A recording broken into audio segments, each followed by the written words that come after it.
Les invitamos a escuchar el Catecismo de la Iglesia Católica, dirigido por Monseñor José Ignacio Munilla.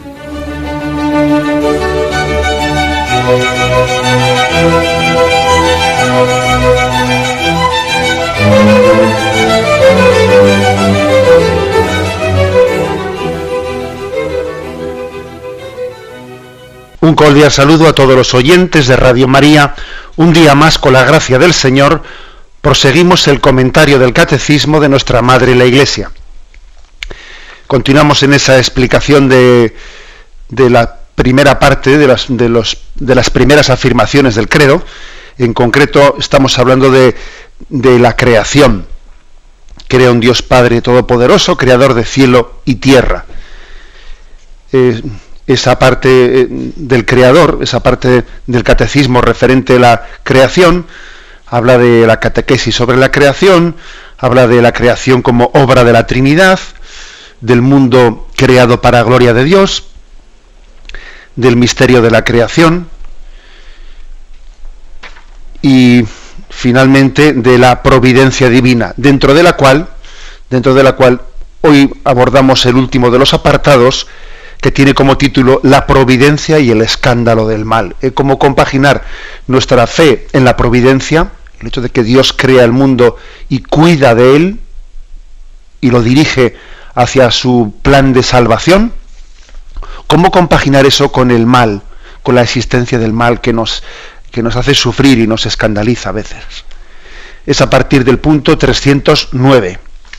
Dice así: si Dios Padre Todopoderoso, Creador del mundo ordenado y bueno, tiene cuidado de todas sus criaturas, ¿por qué existe el mal?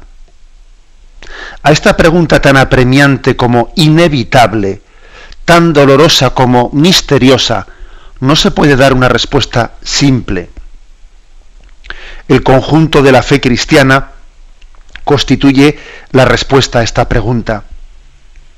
La bondad de la creación, el drama del pecado, el amor paciente de Dios que sale al encuentro del hombre con sus alianzas, con la encarnación redentora de su Hijo, con el don del Espíritu, con la congregación de la Iglesia, con la fuerza de los sacramentos, con la llamada a una vida bienaventurada que las criaturas son invitadas a aceptar libremente, pero a lo cual también libremente, por un misterio terrible, puede negarse o rechazar. No hay un rasgo del mensaje cristiano que no sea en parte una respuesta a la cuestión del mal. Bueno, como veis, lo que afirma el punto 309 como primer paso de reflexión de cómo entendemos el escándalo del mal es que es un misterio, es una cuestión dolorosa y misteriosa a la que no podemos pretender darle una respuesta simple o simplista. Es decir, que no vayamos buscando, pues, como a veces puede ocurrir, que alguien se acerca a la Sagrada Escritura, pues pretendiendo buscar en ella una especie de recetario de respuestas. Por supuesto que la Sagrada Escritura tenemos las respuestas a la pregunta del hombre, ¿no? Pero fijaros bien, entendiendo tal cosa, no en el sentido curioso, ¿no?, o en el sentido simplista de la palabra. Hago una pregunta y en el versículo tal tengo una respuesta. Hago otra pregunta y en el libro tal, versículo tal, tengo otra respuesta. No, es decir, la Sagrada Escritura claro que da respuesta al interrogante del hombre, pero no en el sentido de saciar curiosidades, o no en el sentido de eliminar un misterio, sino de ayudarnos la Sagrada Escritura a introducirnos en el misterio de Dios. O sea, la Sagrada Escritura no nos ahorra, con las respuestas que nos da, no nos ahorra el misterio, sino lo que nos hace es, en ayudarnos a que nosotros tenemos que tener nuestro recorrido interior personal de conversión para hallar también la respuesta a muchas preguntas. Porque de lo contrario sería como si la Sagrada Escritura a mí me diese una serie de respuestas que es como quien ve los toros desde fuera de la barrera, ¿no? Como quien ve una película y en esa película que está aconteciendo fuera de ti, te dan las respuestas. No, la Sagrada Escritura a ti te introduce dentro, te ayuda a vivir dentro del drama, no desde fuera, como si a mí no me afectase. La Sagrada Escritura, claro que es la respuesta a la pregunta del hombre, pero lo primero que la Sagrada Escritura hace es ponerte delante de Dios y hacerte entender que únicamente cuando seamos santos, cuando seamos humildes, cuando estemos en camino de conversión, vamos a tener capacidad de entender algo. Mientras que no estemos en esa actitud de conversión, ya te pueden explicar muchas cosas, o podemos hacer muchos debates, o dar muchas razones y muchas conferencias y muchas explicaciones, que todo eso va a servir de muy poco. No se trata pues de saciar curiosidades o de saciar o inquietudes intelectuales, ni siquiera, no. Se trata de ponernos ante la voluntad de Dios y conocernos en ella a través de la Sagrada Escritura. O sea, no se puede dar una respuesta simple, de manual. Toda la Sagrada Escritura, viene a decir aquí, toda la Sagrada Escritura es una respuesta. La vida de Cristo es una respuesta al problema del mal. Lo cual quiere decir que tenemos que empaparnos de Cristo, empaparnos de su misterio, empaparnos de el Evangelio, de las bienaventuranzas, de todos los pasajes evangélicos, del Espíritu Santo, que es el que ha inspirado la Sagrada Escritura. Tenemos que estar movidos por el Espíritu Santo para poder entender algo del misterio del mal, del porqué del misterio del mal. Bueno, no sé si quizás esta respuesta a alguien le puede decepcionar, porque igual uno dice, bueno, yo es que esperaba, cuando llegase este punto del tema del escándalo del mal, esperaba que me diesen toda una serie, un elenco de cuestiones y de respuestas. Bien, vale, el catecismo, vamos a hablar de todo ello ahora, entraremos en cuestiones concretas, pero esta aclaración primera que hace el catecismo antes de entrar en harina, como se dice, es muy importante, porque la harina está aquí y no únicamente lo que está después. O sea, no busquemos en la Escritura una especie de silogismos, una especie de justificaciones racionales que nos ahorren el misterio. No, ante el misterio hay que entrar de rodillas, y ante el misterio hay que entrar con una decidida determinación de conversión. Bien, dicho esto, después de afirmar que todo el mensaje cristiano, y no solo una parte, no solo una respuesta, no solo un versículo, todo el mensaje cristiano está dando una respuesta a la cuestión del mal, y el Evangelio hay que cogerlo en su conjunto.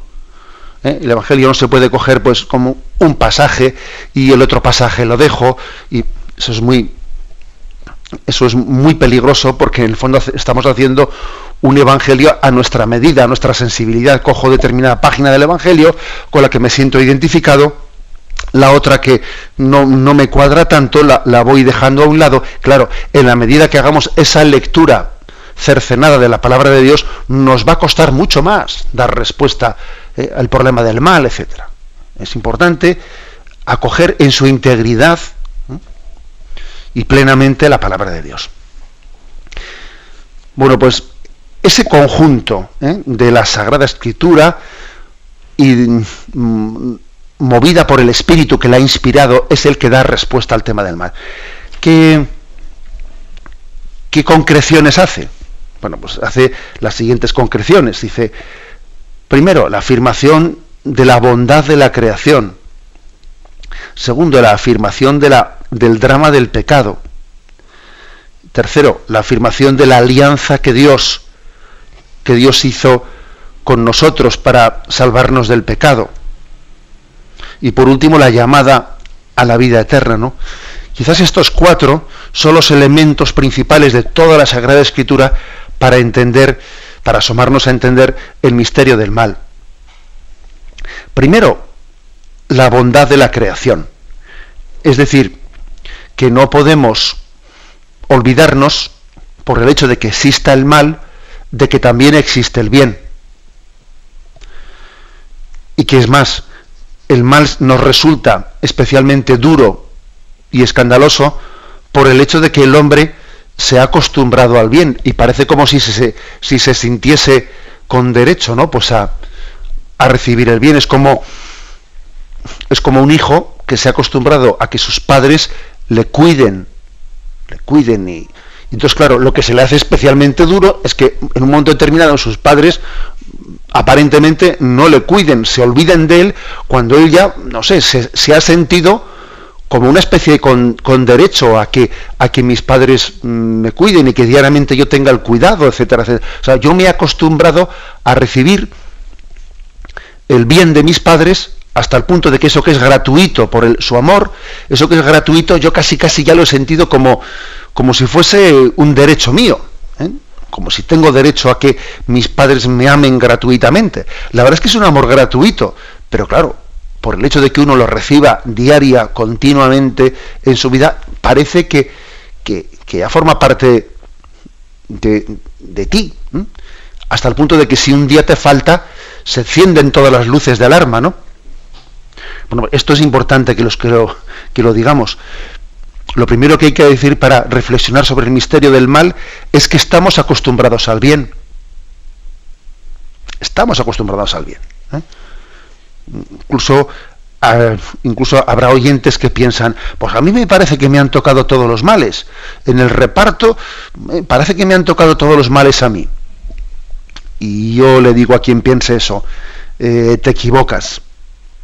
Seguro que si haces una lectura de tu vida en la presencia de Dios, y repito, en la presencia de Dios, y no de tu lectura de autolamentación, y que a veces tenemos unas lecturas de nuestra vida pues muy victimillas, o victimosas, que siempre estamos diciendo todos los males que tenemos, las enfermedades, que sí, que ya sabemos que eso también es verdad, pero que puestos a hacer una lectura de nuestra vida sin estar en la presencia de Dios, solemos tender pues a ver todo lo malo y a no ver nada lo positivo. Seguro que cualquiera de nosotros que haga una lectura de su vida en presencia de Dios tendrá que empezar proclamando la bondad de la creación. Tendrá que empezar diciendo, qué bueno es Dios, que me quiere, que me ha cuidado, que me guía. Y luego, una vez que hemos hecho esa proclamación, bueno, pues después de ello, es verdad que también nos cuestionamos, ¿y por qué existe este sufrimiento? ¿Por qué Dios ha permitido tal cosa? Bueno, después viene lo segundo, pero ojo, lo segundo precisamente es problemático por el hecho de que nos hemos acostumbrado al bien, como si el bien fuese lo común, fuese lo lógico, fuese lo...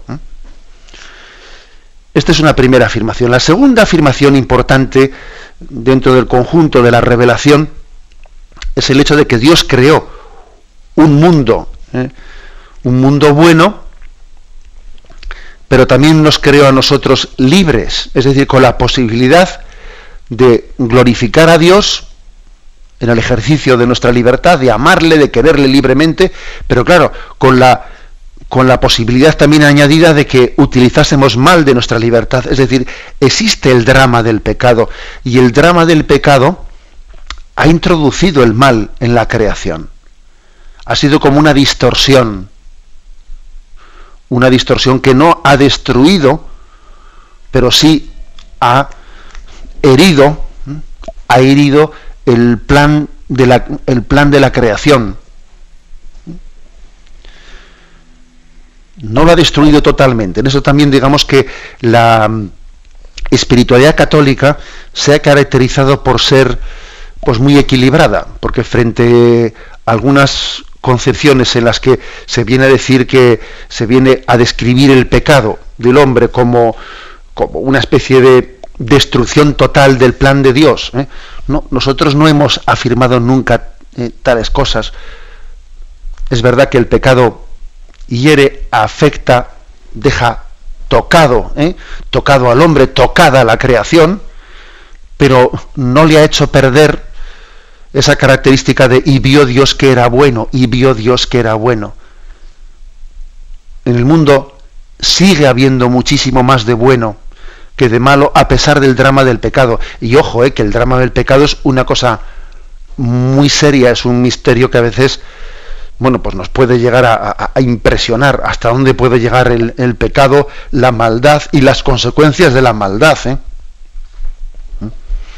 que no es ningún desliz. A veces planteamos el pecado como si fuese un pequeño desliz, es que tenía una equivocación. No, el pecado no es un desliz ni una equivocación, es algo dramático, en la posibilidad de rebelarse frente a Dios, en la posibilidad, es algo dramático. Bastaría echar mano de episodios históricos concretos, de episodios que hemos visto a nuestro alrededor, que vemos en las noticias, y uno dice, qué drama es el pecado. Bueno, pues ni aun así, no olvidemos que el pecado, aunque ha dañado, ¿no?, seriamente la creación y el hombre, no la ha destruido. El tercer elemento para tener en cuenta, para reflexionar sobre el misterio del mal, es que Dios no se ha quedado con los brazos cruzados cuando el hombre ha pecado y ha distorsionado la creación de Dios. No se ha quedado con los brazos cruzados, sino que, compadecido, ha tendido la mano para que le encuentre el que le busca, y ha reaccionado y ha salido en nuestra búsqueda y ha tenido un amor paciente. Podía Dios haber roto la baraja, podía haberse, entre comillas, arrepentido de habernos creado. Acordaros cómo el episodio del diluvio universal se plantea en estos términos. Lógicamente es también una forma, estamos hablando de un género literario en el que se expresa ese drama de Dios, que cómo reacciona Dios ante el mal del mundo. Dios se arrepiente de haber creado el mundo, dice, voy a enviar un diluvio que acabe con ellos, etcétera. Bien, digo que es un género literario, porque obviamente no cabe ni pensar que Dios, que es infinito, Dios que es omnisciente, Dios que lo conoce todo, pues diga, he cambiado de opinión, voy a destruir el mundo. No, me han convencido, voy a volver de nuevo a tomar la decisión. No, Dios no es cambiante, Dios no es cambiante en su decisión. Obviamente hay un género literario en la forma de expresarse, ¿no?, en ese pasaje del diluvio universal y de esa decisión de Dios de acabar con el mundo y luego arrepentirse de haber decidido acabar con el mundo. Es un género literario, una forma de expresión, pero que expresa una gran verdad, y expresa el hecho de que ante el drama del pecado, digamos que cualquiera de nosotros hubiese reaccionado de esa forma, hubiese reaccionado desde la pasión humana, pues arrepintiéndose de haber creado el mundo y habiendo dicho, pues mira, me han decepcionado, los voy a borrar del mapa. Pero Dios no actúa con esa pasión en el sentido negativo, ¿no?, esa pasión humana, ¿no?, sino que Dios actúa en su pura bondad y en su puro amor. Dios es misericordia. Dios es misericordia. Y desde el primer momento en que el hombre peca, Dios reacciona con su alianza de amor, ofreciendo su alianza de amor. El amor paciente de Dios, que lleva a cabo la elección de Israel, que lleva a cabo toda la preparación para la llegada de Jesucristo, el envío del Espíritu Santo, la formación de la Iglesia, los sacramentos de sanación. Todo esto también forma parte de la respuesta que Dios da al mal. Claro, entonces cuando uno se queja y dice, ¿por qué Dios no hace nada ante el mal? ¿Cómo que por qué no hace nada ante el mal? ¿Pero tú te piensas que está Dios con los brazos cruzados? Si desde el principio Dios ha respondido al mal, ¿qué más puede hacer por ti?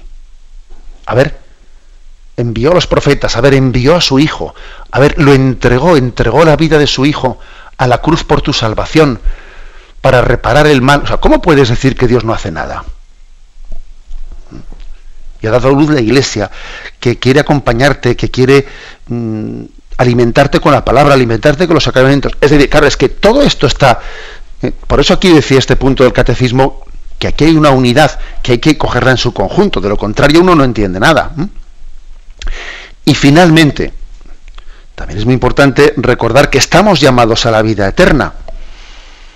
O sea, es decir, que la respuesta última de Dios ante el problema del mal es que, oye, el mal no tiene la última palabra, ¿eh?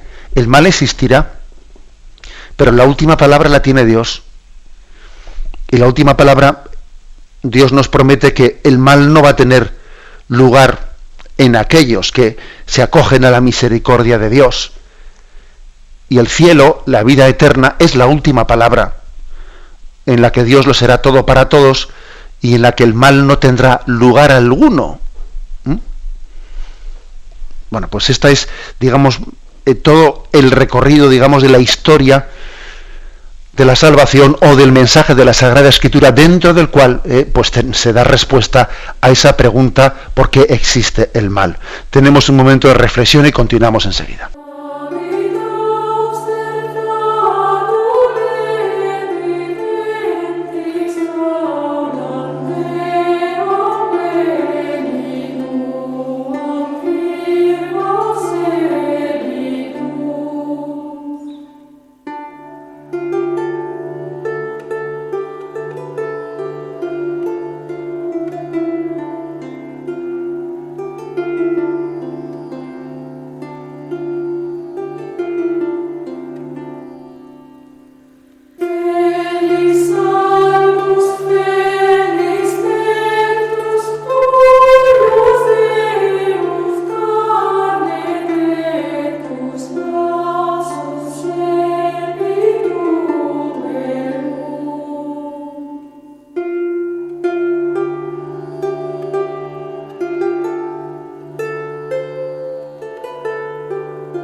Escuchan el programa Catecismo de la Iglesia Católica con Monseñor José Ignacio Munilla.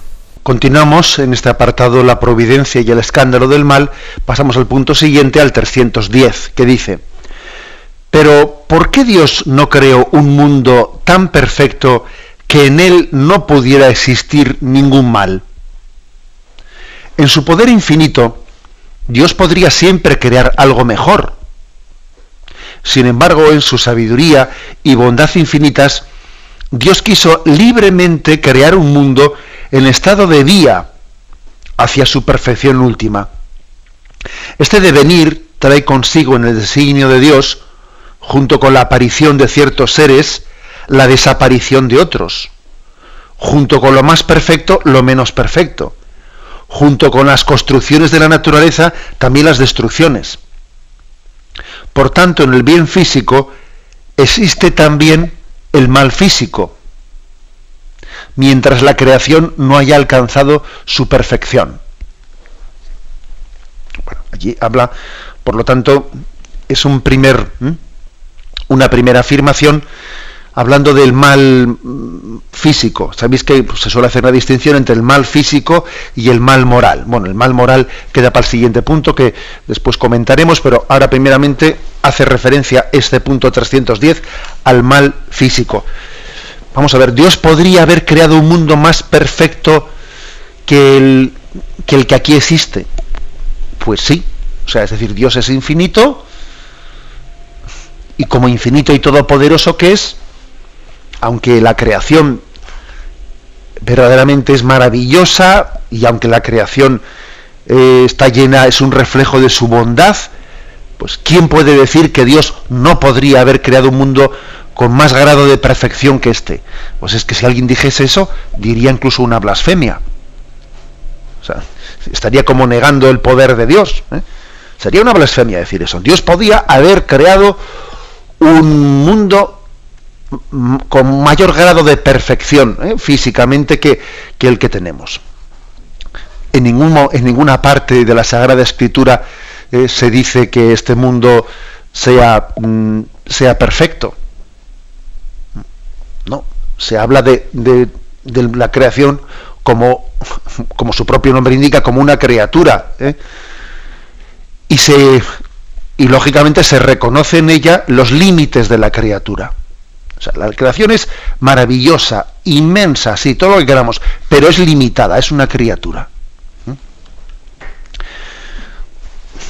Entonces la pregunta es, bueno, ¿por qué Dios no ha creado las cosas? Y la respuesta es, ¿y por qué hacemos preguntas que de alguna manera se nos escapan? Es decir, ¿por qué no partimos de la realidad? Y no del... ¿Y por qué? Es decir, ¿por qué no partimos de la realidad? Es decir, la perfección, la infinitud queda para el cielo. El cielo sí será infinito y perfecto. ¿Por qué? Porque el cielo es Dios mismo.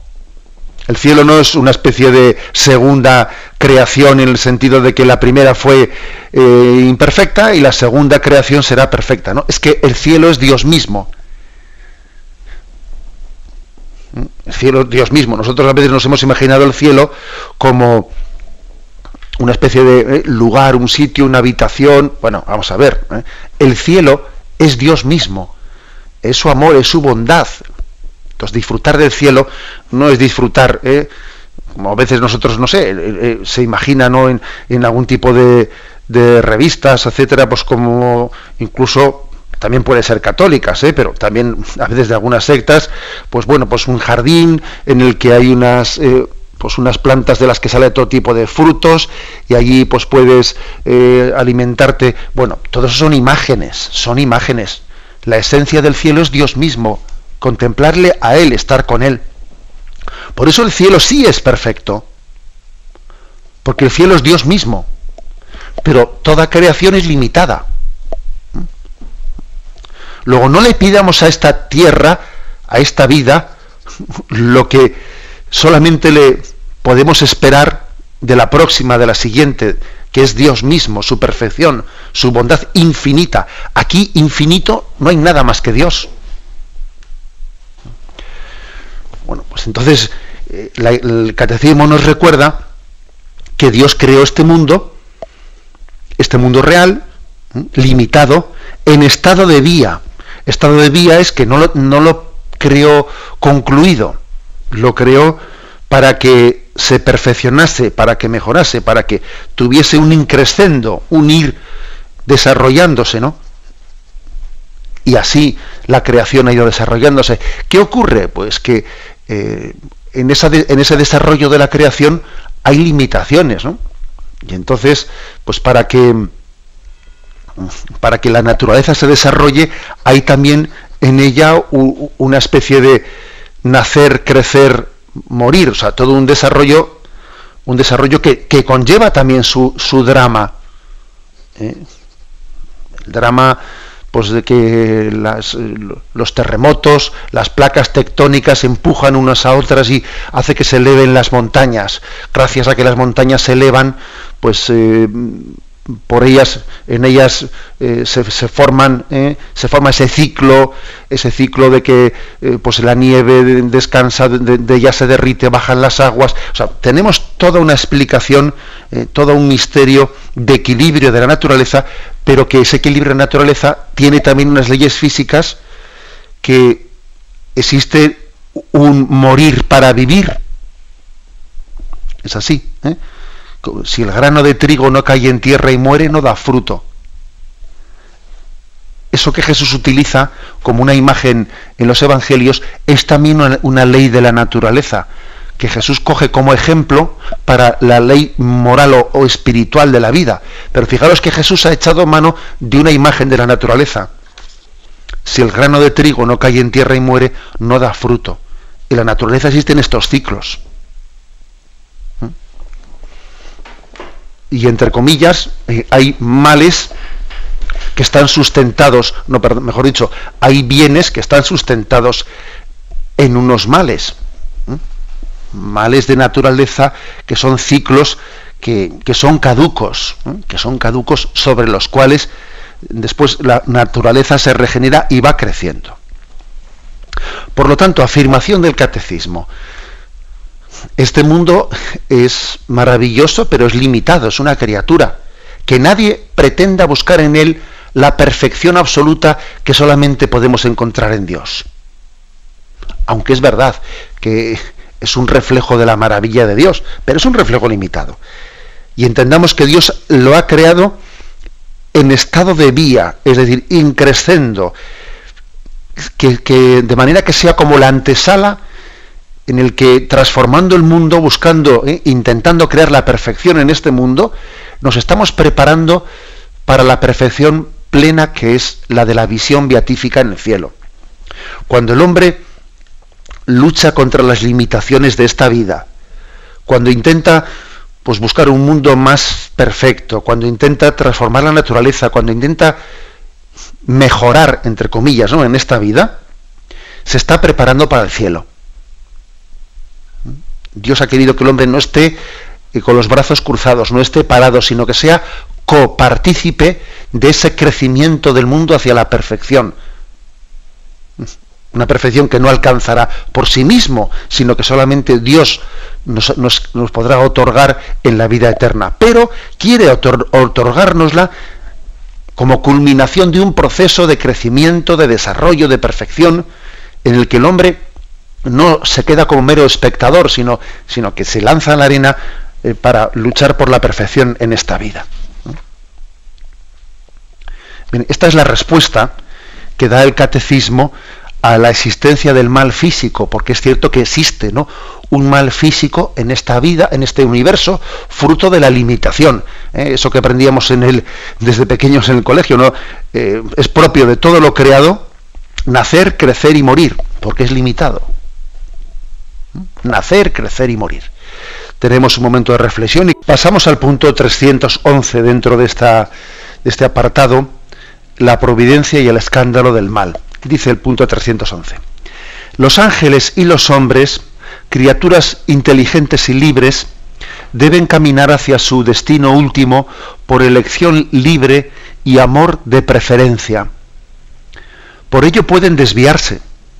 De hecho, pecaron. Y fue así como el mal moral entró en el mundo, incomparablemente más grave que el mal físico. Dios no es de ninguna manera, ni directa ni indirectamente, la causa del mal moral. Sin embargo, lo permite, respetando la libertad de su criatura, y misteriosamente sabe sacar de él el bien. Aquí viene un texto de San Agustín que luego vamos a leer. Bueno, si en el punto anterior, en el 310, se ha hablado del mal físico, ese mal que se deriva de que el mundo sea limitado, no es infinito, porque infinito solo es Dios. Aquí se habla en el 311 del mal moral, del cual dice, fijaros bien, que es incomparablemente más grave que el mal físico. El mal moral es incomparablemente más grave que el mal físico. Eso es algo que en este mundo nuestro estamos lejos de entender, en este mundo de la secularización, en el que le quitamos importancia al pecado, le quitamos importancia a que el hombre se rebele frente al plan de Dios. Es curioso que nos suele resultar mucho más escandaloso, pues un cáncer o cualquier otro tipo de enfermedad, que el pecado del hombre, que nuestro propio pecado. Ojo, Y eso Jesús nos diría, no lloréis por mí, llorad por vosotros. A veces nosotros tenemos una gran sensibilidad claro, y es muy bueno que el hombre tenga sensibilidad para sufrir por el mal físico del mundo, ¿eh? Pero ojo, hay una desproporción muy grande entre esa sensibilidad que tenemos, ¿no? Pues porque ha ocurrido pues un terremoto, ha ocurrido un tsunami, ha ocurrido una desgracia, y ahí se nos conmueve el corazón, y sin embargo le quitamos totalmente importancia a la consecuencia, al drama del mal que tiene el pecado del hombre de una manera directa como primera causa, ¿no? Pues fíjate lo que es tantos pecados de desesperación, de desamor, de rencores, de odios, que dice aquí el catecismo que son incomparablemente más graves y traen muchísimo más, mucha más infelicidad que los males físicos. Esto, por cierto, a veces los misioneros nos lo suelen hacer entender claramente cuando dicen, ojo, tú no te pienses que tú vas a África y no te pienses que vas a ver un continente que en su pobreza es triste, que la gente está amargada. No hagas una imagen de la pobreza o por ejemplo tú vas a un sitio en el que la gente ha padecido grandes males, etcétera, y uno se piensa que va a encontrar allí pues una especie de velatorio, que la gente está pues todo el mundo destrozado, y se lleva la gran sorpresa de que uno va a lugares, especialmente digo en África, no el continente más pobre, en el que están tremendamente azotados, ¿no? por muchos males, y ve unos rostros de alegría y de felicidad que se queda sorprendido. Dice, pero bueno, si aquí la gente es más feliz que en Europa, que en Estados Unidos. Son los misioneros, nos lo repiten mucho, no te creas, ojo, no hagamos una imagen de África desdibujando, no borrando lo más precioso que tiene, que es su esperanza, la esperanza en Dios. Esto es una prueba más de lo que dice aquí el catecismo, de que es infinitamente más grave el mal moral que el mal físico, lo cual no negamos que el mal físico también exista y sea a veces duro y terrible y nos pueda llegar a poner al límite en nuestra prueba en la vida. Pero es importante esto, que es mucho más grave el mal moral, incomparablemente más grande, dice. Sin embargo, se nos recuerda que no se le puede achacar a Dios en absoluto la causa de ese mal moral, que la causa de ese mal moral es ni más ni menos que nuestro propio pecado. Dios, en lo único que no está en el origen en esta vida, es del pecado. A Dios le podemos encontrar presente en todo cuanto acontece en esta vida, pero desde luego en el pecado no. Es en lo único en lo que Dios no ha tenido parte ninguna. Ni directa ni indirectamente, dice. Porque Dios es santo. Y Dios no puede tener parte en nuestro mal moral. Pero claro, Dios nos ha creado libres. Y al crearnos libres, eso conlleva la posibilidad del pecado. Conlleva esa posibilidad. Recuerdo haber en este programa, en alguna respuesta de alguna pregunta de algún oyente, haber dicho la siguiente reflexión, que es una reflexión absolutamente personal, que quien quiera cogerla, pues que le sirva que la coja, y es lo siguiente: el hecho de que Dios se haya decidido a crear el mundo, a crear al hombre libre en la creación, también uno puede sacar la siguiente conclusión, y es que si Dios, sabiendo como Él sabe, ¿no?, qué utilización va a tener el género humano de su libertad, si Dios ha decidido crearnos libres, pues también uno puede entender que es que Dios, en su omnisciencia, en su conocer todo, pasado, presente y futuro, Dios sabía que iban a venir más bienes, se iban a derivar más bienes que males de la creación del hombre y de los ángeles como seres libres. También se iban a derivar males, pero claro, si yo por intentar evitar los males del pecado dejo de crear al hombre libre, y así no peca, pero tampoco es santo. tampoco es santo, tampoco puede dar gloria a Dios. Si Dios no hubiese creado al hombre, si Dios no hubiese creado al hombre libre, desde luego no hubiese existido Hitler, pero tampoco hubiese existido la Madre Teresa de Calcuta. Y fijaros bien, quiere decir que, aunque la herida que un Hitler no ha podido dejar en la historia de la humanidad es una huella terrible, sin embargo, yo estoy convencido de que la huella de la Madre Teresa de Calcuta y de todos aquellos que siguiendo su carisma han amado al pobre es una huella superior. Esta es una reflexión que viene como a concluir: se derivan más bienes que males del hecho de que Dios haya creado al hombre y a los ángeles libres. Y la cita de San Agustín, esta última, todavía, digamos, completa esta reflexión última, la remata, digamos, dice: porque el Dios Todopoderoso, por ser soberanamente bueno, no permitiría jamás que en sus obras existiera algún mal, si Él no fuera suficientemente poderoso y bueno para hacer surgir un bien del mismo mal. Es decir, mira, si Dios ha permitido el pecado del hombre, que jamás podemos decir que lo ha querido, ni que haya sido causa ni directa ni indirecta, pero si Dios lo ha permitido, es porque Él tiene el poder de hacer de que nuestros pecados terminen siendo, si somos humildes, camino o instrumento de salvación. El pecado puede llegar a ser la ocasión en la que el hombre se abra a la gracia de Dios y en su conversión comience una vida nueva. Hasta ahí llega el poder de Dios. Hasta servirse del pecado, como ocurrió en el caso de Jesucristo, que el pecado que se cometió contra Jesucristo fue un instrumento del que Dios se sirvió para la salvación del mundo. Un caso más fuerte no podemos tenerlo que ese caso concreto. El mayor pecado que se ha podido cometer en la humanidad ha sido la injusticia que se cometió contra el justo, que es Jesucristo. Pecado mayor que ese no se pudo cometer. Bueno, pues Dios hizo de ese pecado instrumento de salvación.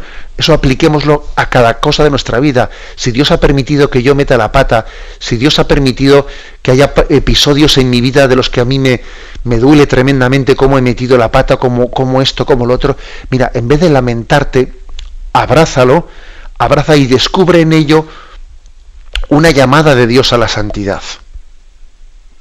Tal es el poder de Dios, ¿no?, que es capaz de hacer hasta del propio pecado del hombre, del mío, del vecino, del otro lado, es capaz de hacer, ¿no?, pues instrumento hacia la santificación. Lo dejamos aquí, continuaremos si Dios quiere, porque nos faltan 3 puntos más para terminar el apartado de la providencia y el escándalo del mal. Pero hoy hemos querido explicar del 309 al 311. Podéis llamar ahora para formular vuestras preguntas al teléfono 917-107-700. 917-107. José Ignacio Munilla.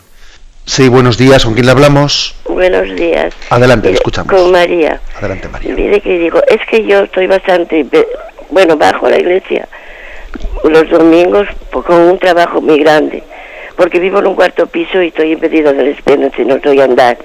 Y tengo mucha devoción a hacer una hora de adoración al Santísimo. Y de hecho la hago en casa, pero me dicen que en casa que no está el Santísimo, que no vale.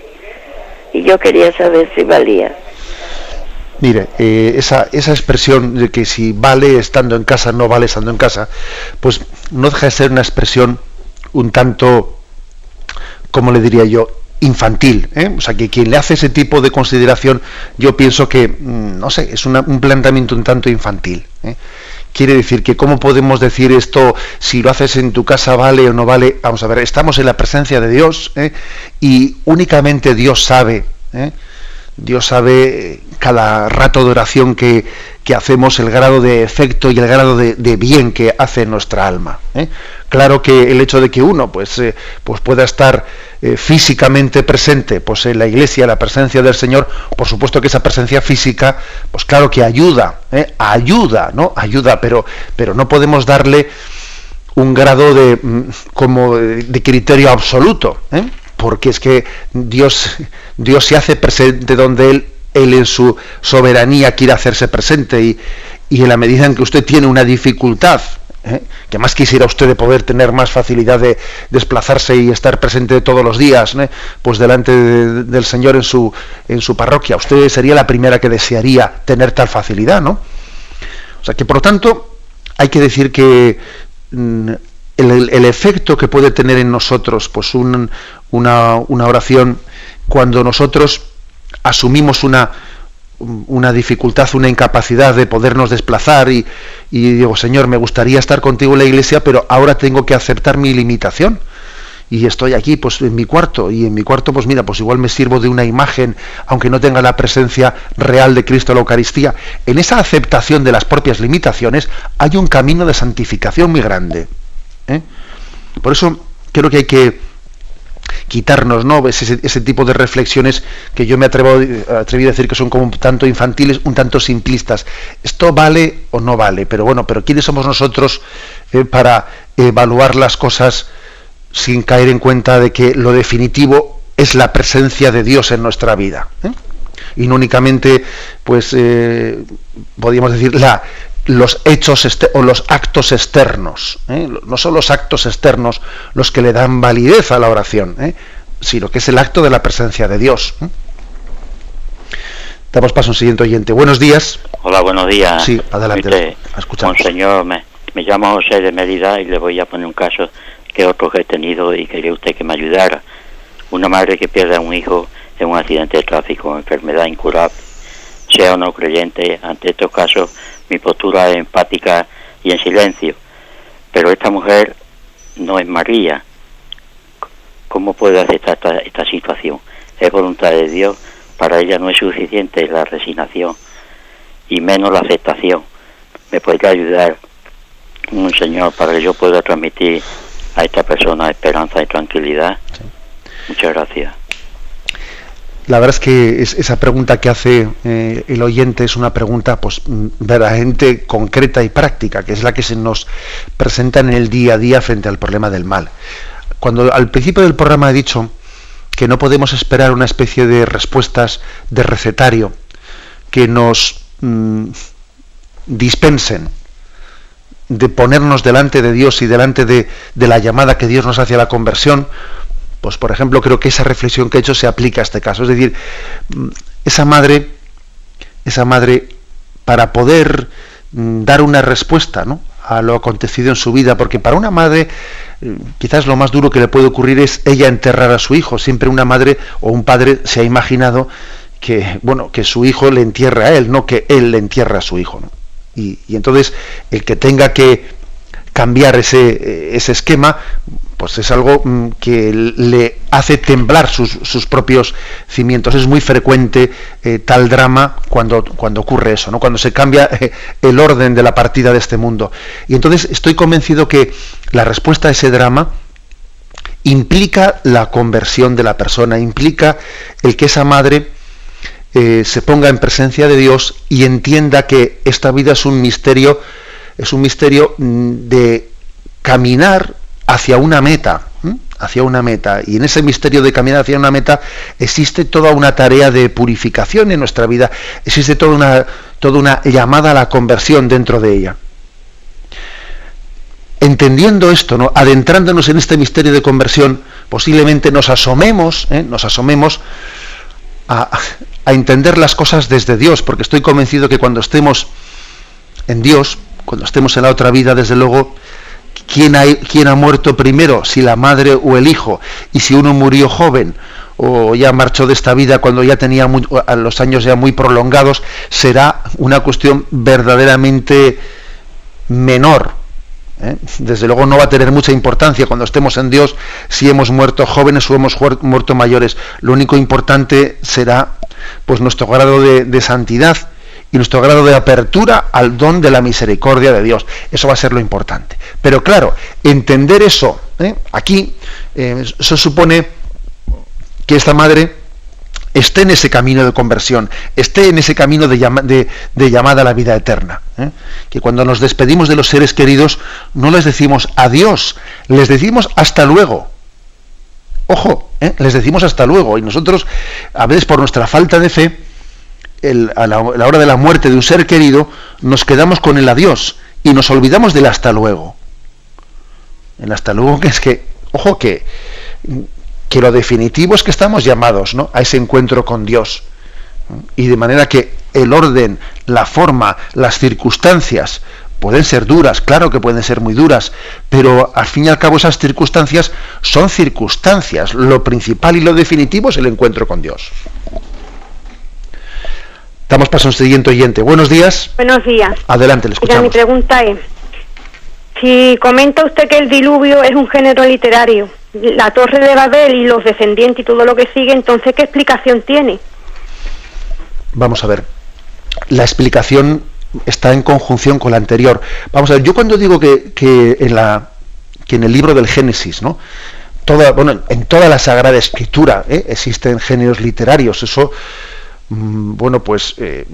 está claramente afirmado pues en los documentos del Concilio Vaticano II. También las parábolas que Jesús utilizaba eran un género literario, una forma de hablar y de explicarnos. En el libro del Génesis existe especialmente un género literario. Lo que pasa es que la palabra género literario para muchas personas es casi sinónimo de un cuento o una mentira. Y claro, eso es una equivocación muy grande. Un género literario es una forma de expresión de una verdad. Entonces, el hecho de que digamos que la narración del diluvio universal, etcétera, es un género literario, claro, con ello estoy diciendo que uno no puede pretender interpretar de una manera literalista, pues el hecho de que Dios se arrepintió de haber creado el mundo y entonces después volvió a arrepentirse de haber tenido un ataque colérico. Obviamente es una manera de hablar, porque a Dios no se arrepiente, o sea, Dios es infinito y Dios no, en su voluntad no es cambiante.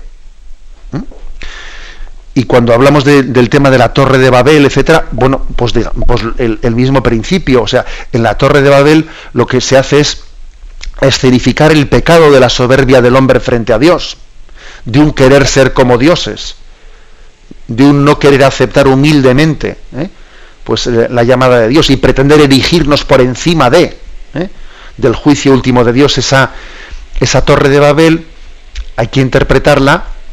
O sea, entendamos que no es una especie de episodio en el que la esencia del episodio es cómo defenderse frente a las inundaciones. No. La esencia del episodio de la Torre de Babel no es una cuestión de cómo afrontar pues los diluvios o las inundaciones, sino que detrás de ese género lo que se está expresando es la soberbia del hombre que no termina de aceptar los designios de Dios y pretende ponerse por encima de la voluntad de Dios. En el fondo es un querer ser como dioses y no aceptar su voluntad.